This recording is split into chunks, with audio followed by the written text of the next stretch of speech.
Welcome to everyday cooking. இன்னும் எங்கள் சேனலுக்கு சப்ஸ்கிரைப் பண்ணாமல் இருக்கிறீங்களா?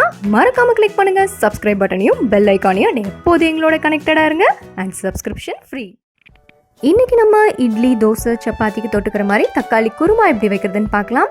இதுக்கு பேனில் கொஞ்சமாக ஆயில் விடுங்க.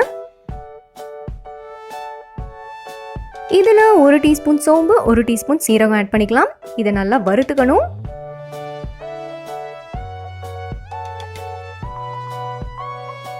சீரகம் சோம்பு வறுபட்டதும் 2 இல்லைன்னா 3 காஞ்ச மிளகாய் ஆட் பண்ணுங்க. அடுத்ததா ஒரு 15-20 சின்ன வெங்காயம், 4 பல் பூண்டு, இதெல்லாம் நல்லா வதக்கிக்கோங்க. இதோட ஒரு 6-7 முந்திரி பருப்பும் ஆட் பண்ணிக்கலாம்.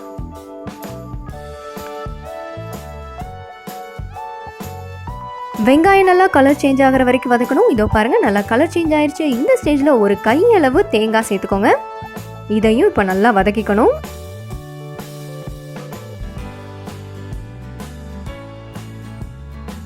இதோ எல்லாம் நல்லா வறுபட்டுருச்சு. இதை அப்படியே ஆற விடுங்க. ஆற விட்டுட்டு மிக்ஸி ஜாருக்கு மாற்றுங்க.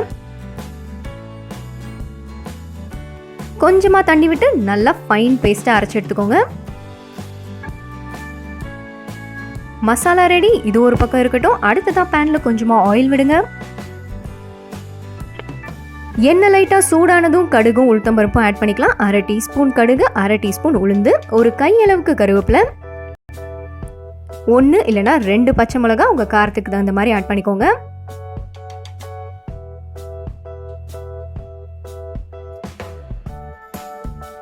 எண்ணெயில் வறுபடுற பச்சை மிளகாய் நல்லா குழம்புக்கு ஃப்ளேவர் கொடுக்கும். ஸோ 2-3 நிமிஷம் நல்லா வதக்கிக்கோங்க. வதக்கிட்டு 2 இல்லைன்னா 3 தக்காளியை குட்டி குட்டியாக சாப் பண்ணி இதோட ஆட் பண்ணிக்கோங்க.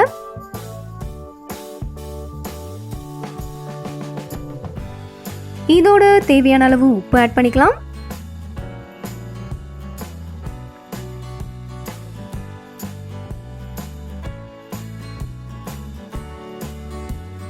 இதோட ஒரு 1/4 டீஸ்பூன் அளவுக்கு மஞ்சள் தூள் ஆட் பண்ணிக்கலாம். இதை நல்லா வதக்க ஆரம்பிங்க. தக்காளி நல்லா மசிய வேகணும். அதே மாதிரி எண்ணெய் கக்கிட்டு வரணும். அப்போ தான் நம்ம அரைச்சி வச்சிருக்கிற மசாலாவை ஊற்றலாம். ஸோ நல்லா வதக்குங்க. எண்ணெய் கக்கிட்டு வரணும். இதோ சூப்பராக எண்ணெய் கக்கிட்டு வந்துருச்சு. இந்த ஸ்டேஜில் 1 டீஸ்பூன் அளவுக்கு மிளகாய் தூள் ஆட் பண்ணுங்க. நல்லா வதக்குங்க. இப்போ நம்ம அரைச்சி வச்சிருக்கிற அந்த மசாலாவை ஆட் பண்ணிடலாம். இதோட ஒரு கப் அளவுக்கு தண்ணியும் சேர்த்து ஆட் பண்ணிக்கோங்க. இது கொதி வர வரைக்கும் வெயிட் பண்ணலாம்.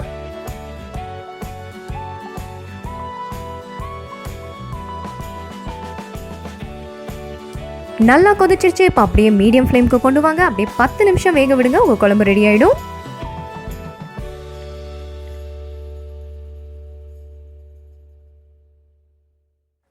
இதுவும் நம்மளோட தக்காளி குருமா சூப்பராக ரெடி ஆயிடுச்சு. கொஞ்சமாக கொத்தமல்லி இலையை தூங்க ஃபினிஷ் பண்ணுங்க. அவ்வளோதான்.